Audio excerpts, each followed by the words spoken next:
Hello, Nursing Block 1 students. Well, you've made it through week 1. We're really proud of you and happy for you in this crazy environment that we're in. We appreciate your studiousness, your openness to learning, and we thank you for all you're doing in class. We're focusing in academic literacy this week. For week 2, we're going to do some debriefing on the reflections that you did over week 1 with your Cornell notes. And we're going to take a look at some examples of notes that people took and the reflections that they had. We've kept them anonymous, but we were really, Professor Ornberger and I really were pleased at the reflectiveness of your learning, which is what you need to do when you're going through a very difficult program like this that is so content dense and rich. So thank you.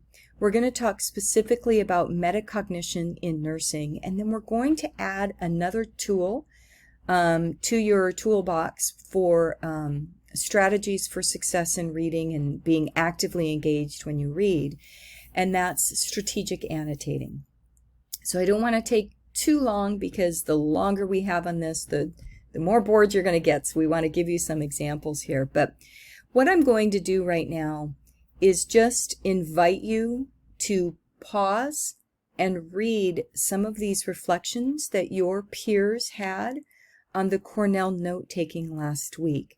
We really appreciated your honesty, and some of you said this was great for me. Some of you said this really wasn't great for me, but I modified some of the ideas into what I already do.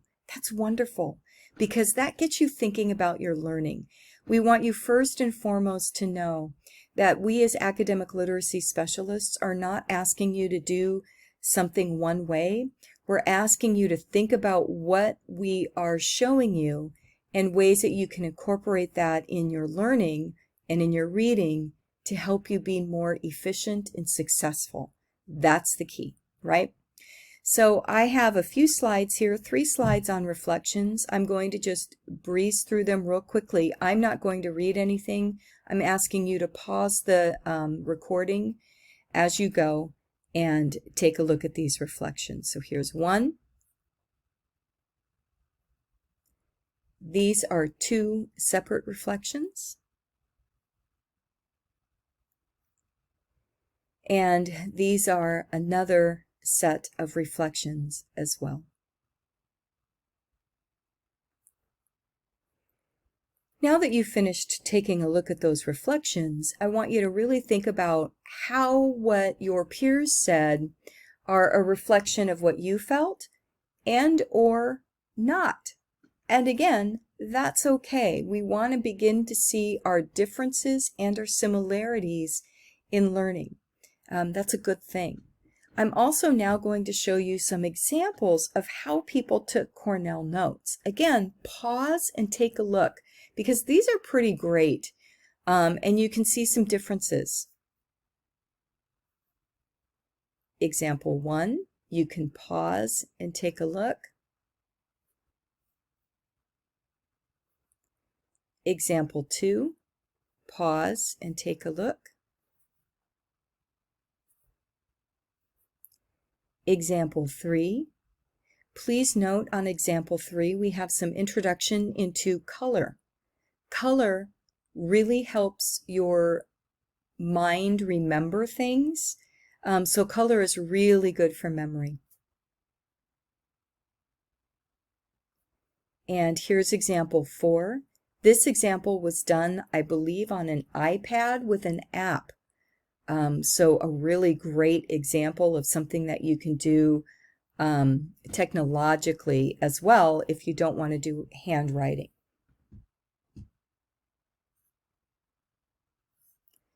So we're going to be talking about 2 things this week. We've put an article in Canvas in week 2, and I'm going to move over there so you can see it.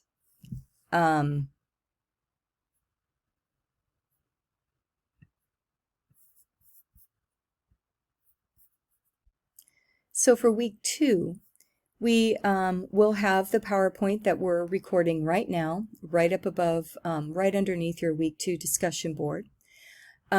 Here is an article called called Strategies for Improving Learner Metacognition in Health Professional Education. It's a link to a web page that is an article about how thinking about thinking really helps you in health professions. We find that this is really key in nursing.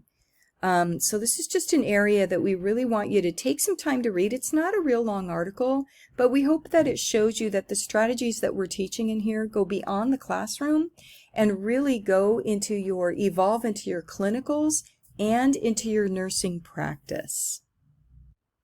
So what that article talks about is, again, that definition of metacognition, which is thinking about thinking.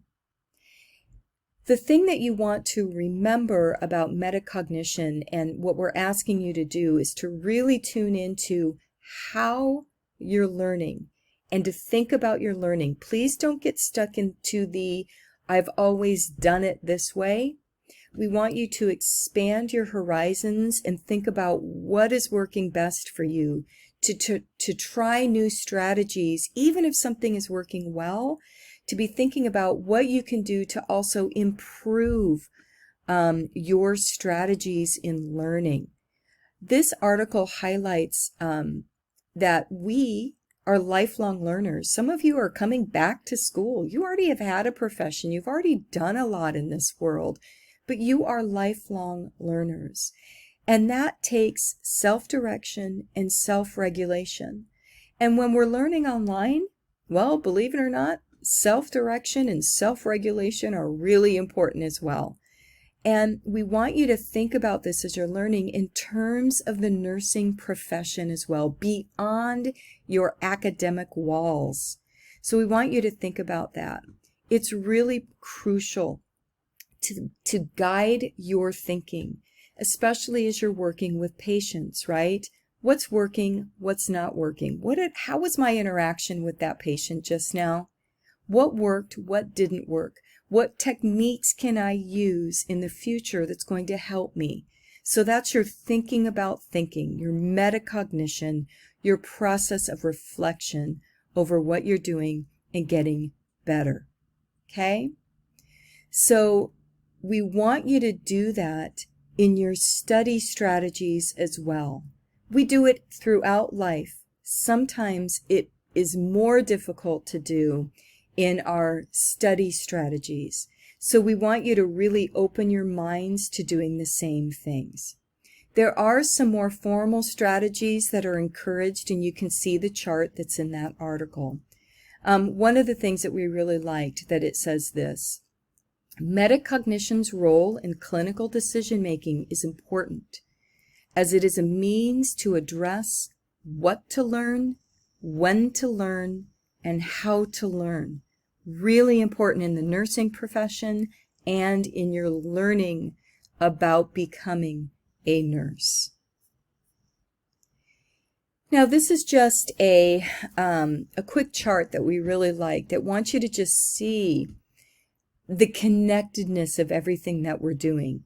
So your cognitive affect, your learning system, your system to learn, and your system that's motivated by habits of mind, right? That affective system, and how all of that is connected with your academic context in what you're learning and the non-academic context, right? Your whole environment that surrounds you, and how all 4 of these aspects work together to create a learner that is motivated and self-regulated, that thinks about their learning, who is able to work within the boundaries that they have in their non-academic context and within the boundaries that we have in our academic context. Think about what we're dealing with right now, right? And our environment. So it's that ability to work all 4 aspects together. So some things that we want you to think about moving forward, okay? Number 1, time management. This is key to online learning, right? If we are stressed about time, it decreases our effectiveness. So the more you are able to manage your time, especially in an online environment, the less stress you're going to be and the ability you're going to have to be able to cognitively and affectively learn the material in a deeper manner. If we are more anxious, it's going to be more difficult to learn. And again, that deals with whatever we're dealing with a non-academic context. If we can find a way to get away, lock yourself in a room, whatever it is, to be able to focus on the way you need to focus or when, that's going to help you immensely. So we're going to take some focus, we're going to work on Cornell note-taking again, but we're also going to add another layer, which is strategic annotations. And these are effective strategies for writing directly into your textbook and adding comments in your textbook, which you can do digitally with your ebook that you have. And again, we want you to improve on what you're already doing in taking notes within the margins of what you're reading as you're reading. Annotating means that notes as you're reading within the margins of what you're reading. So we want you to be thinking about, we've given you a handout for annotation tips and an example. So I'm going to pause here and then open it up. So we've provided you a handout right here that when you open it up, and you can open it up and save this on your your computer as well. But it gives you some tips for annotating. And again, I don't want to take too much time to go through this because you can do that on your note, but just know your task, number one. Some tips for highlighting and annotating and underlining within your book. So this kind of gives you an example of noticing that they are underlining but not underlining everything. They are writing in the margins but not a ton. They are using numbers. They are starring.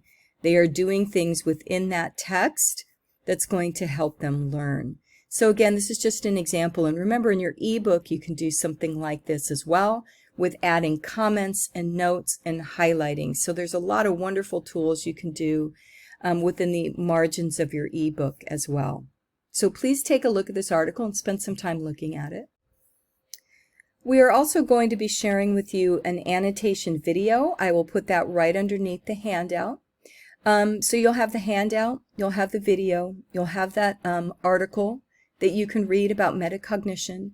But we're asking you to decide for yourself which Taylor and Karch chapters you feel that you need to do notes and annotations. So Cornell notes and annotations. We want you to annotate, which means, make margin notes in your reading for one Taylor and Karch chapter. We want you to take Cornell notes for one of those chapters as well. Okay, so you can choose either one Karch or one, probably it would be good to do it for both, right?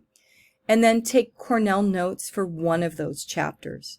And what we'd like you to do is to take pictures of what you've done and upload a picture of 2 pages of annotations that you've done from one of the chapters, and then upload a picture from your Cornell notes. So we can just see what you're doing. Again, we love taking a look at that. We are also going to ask you in that to do a brief reflection of what's working and what's not working. Those reflections are your metacognition in action. You are sharing with us what you are learning and the habits of mind that you are creating, and it helps us know where to move forward. So we say to you, good luck, have a great week too, and happy reading. Take care.